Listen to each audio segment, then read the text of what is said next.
कक्षा 9वीं के सभी विद्यार्थियों, आज मैं आपको हिंदी का वार्षिक परीक्षा का पेपर बताऊंगा, सेट ए। ठीक है, चलिए बिना किसी देरी के शुरू करते हैं। यही प्रश्न पत्र 100% आपके एग्जाम हॉल में देखने को मिलेगा। छायावाद के प्रवर्तक माने जाते हैं जे शंकर प्रसाद। प्रेम वाटिका के रचनाकार कौन है? देखो, प्रेम वाटिका के रचनाकार है माखनलाल चतुर्वेदी की, केदारनाथ अग्रवाल की, कबीर की, रसखान। तो देखो, प्रेम वाटिका हमारे रसखान जी ने लिखी थी। रसात्मकम वाक्यम काव्यम, ये परिभाषा किसकी है? आचार्य विश्वनाथ की है। किस जानवर को कभी भी क्रोध नहीं आता? देखो भैया, गधे को कभी भी क्रोध नहीं आता है। किसको? गधे को। माता पिता में समास है, तो माता पिता में कौन सा समास रहेगा? माता पिता में जाएगा द्वंद्व समास। मृत्यु का तरल दूत कौन था? तेज गति से आता हुआ बाढ़ का पानी। सोने का घड़ा यदि शराब से भरा होना तो सज्जन लोग उसकी निंदा ही करेंगे। महाकाव्य में जीवन का कैसा होता है? विस्तृत चित्रण होता है। ठीक है। सूर्य का तद्भव क्या है? सूर्य का तद्भव होगा सूरज। हमारा कुकर नहीं जाएगा तो हम भी नहीं जाएगा। प्रातः काल दोनों मित्र को कांजी हौज में बंद कर दिया गया था। दो बेलों की कथा गद्य की कौन सी विधा है? कहानी विधा की रचना है। ठीक है भैया, आगे बढ़ते हैं और अगलापन देखते हैं, जोड़ी। तो ये जोड़ी ध्यान से देखेंगे, यहाँ से है ना, यहाँ पर देखो जोड़ी, सही जोड़ी। थोड़ा बड़ा हो गया ना, ये हो गया जोड़ी, है ना। देखो, पंचवटी, पंचवटी कहा जाएगा खंड काव्य, क्योंकि पंचवटी क्या है? खंड काव्य। खंड काव्य का मतलब क्या होता है? सब जानते हैं, हर एक बच्चा जानता है कि जिसमें जीवन की किसी एक घटना का वर्णन वो खंड है, और जिसमें पूरे जीवन के बारे में बता दे साहब, वो पैदा हो तो मरे ત્યાં तक, तो वो महाकाव्य है। ठीक है। दो बेलों की कथा, दो बेलों की कथा आ जाएगा प्रेमचंद, इनके रचनाकार है। विद्यालय का यदि हम संधि विच्छेद करेंगे तो यहाँ पर मैंने कर दिया है विद्याधन आले, और इसमें होती है दीर्घ स्वर संधि। कौन सी संधि मेरा बाबू? दीर्घ स्वर संधि। हो गया। पोतू की पहली संतान लड़की, इसका जाएगा परदादी। कई अंकों वाली रचना नाटक टोपी। टोपी जो है वो हमेशा जूते से कीमती है। नई कविता में खड़ी बोली में रचनाएं अधिक की गई, बिल्कुल सत्य बात है। रस युक्त वाक्य ही काव्य है, ये कथन आचार्य विश्वनाथ का है, ये भी आपका राइट है।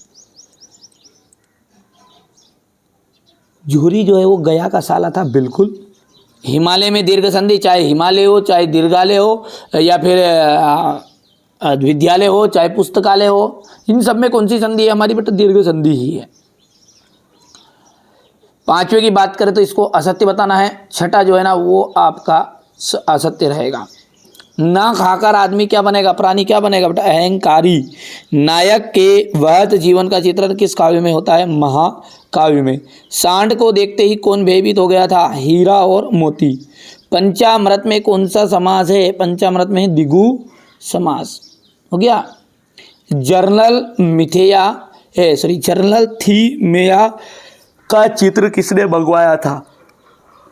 तो लेखिका की बहन रेणु ने मंगाया था। हजारी प्रसाद द्विवेदी के लेखक, ये हजारी प्रसाद द्विवेदी जो किस युग के लेखक है? तो छायावाद के लेखक है। ये यहाँ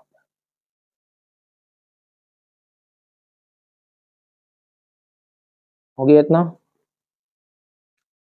इसके बाद में ये छठे का अथवा है, बढ़िया से कंप्लीट करना है ना। आप तो बहुत ही सरल है, सिंपल तरीके से आप कर सकते हैं, कोई ज़्यादा समझाने की जरूरत नहीं रहती हिंदी में, और बहुत ही सिंपल सिंपल सरल सरल चीज शब्दों में यहाँ पर लिखवाए हैं ताकि आप पढ़ो, जिसमें याद हो। ये आपका क्वेश्चन नंबर 8 रहेगा। ठीक है।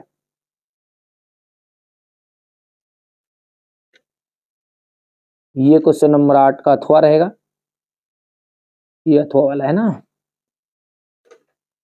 क्वेश्चन नंबर 9 में है मेघ रूपी मेहमान के आने से वातावरण में क्या क्या परिवर्तन हुए? ये इसका अथवा है। लता ने बादल रूपी मेहमान को किस तरह देखा और क्यों?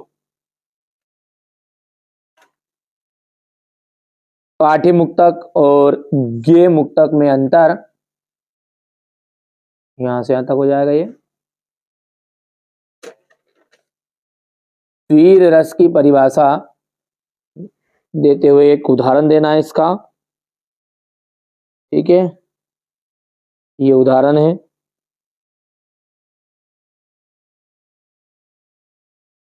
इसके बाद में है क्वेश्चन नंबर 11, और ये इसका अथवा जाएगा दोहा छंद की परिभाषा उदाहरण से ही। ये यहां से रहीमन पानी राखिए बिन पानी सब सून, पानी गए ना उबरे मोती मानस। ठीक है, इसके बाद में गद्दी किसे कहते हैं, ये क्वेश्चन नंबर आपका 12 है।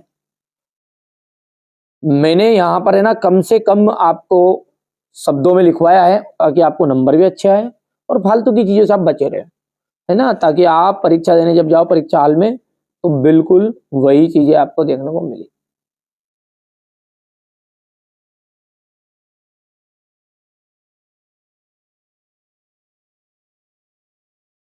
कि प्रेमचंद की भाषा शैली की विशेषताएं, तो यहाँ पर देखिए काव्यगत विशेषताएं गड़बड़ हो गया है ये।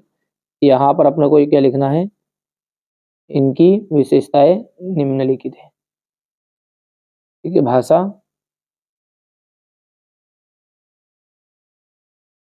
ये शैली हो गई है,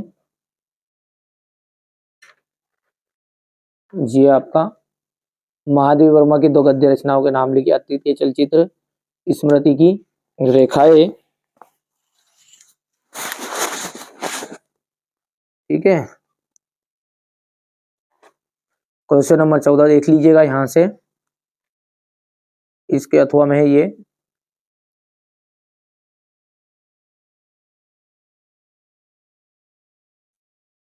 क्वेश्चन नंबर 15 है, ये क्वेश्चन नंबर 15 का अथवा। क्वेश्चन 16, तत्सम और तत्सम शब्द किसे कहते हैं, ये इसका अथवा हो गया है। बाढ़ की सही जानकारी लेने, ठीक है, लेने और बाढ़ का रूप देखने के लिए लेखक क्यों उत्सुक था, यहां से क्वेश्चन नंबर ये 17 आपका।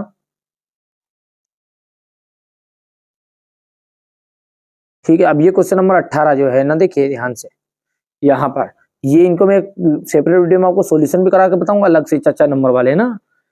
चलिए यहाँ पे देखते हैं, ये आपका क्वेश्चन नंबर 18 ये।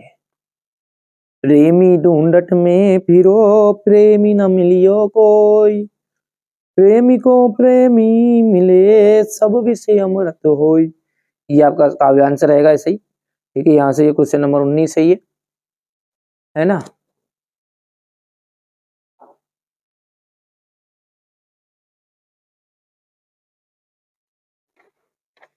ये इसका अथवा है यहाँ पर, ये क्वेश्चन नंबर 21 हो गया, ये क्वेश्चन नंबर 22 और ये 23, टोटल 23 प्रश्न है। ठीक है, तो यहां से अपन आगे देखते हैं, क्वेश्चन नंबर 18 हो गया है, यहां से इसका भावार्थ हो गया है।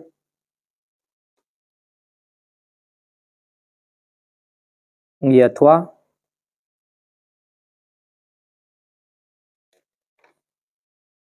ये क्वेश्चन नंबर 19, ये व्याख्या,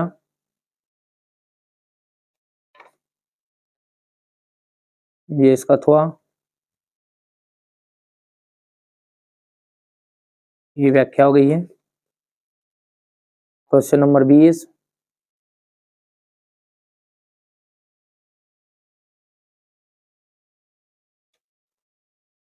ठीक है,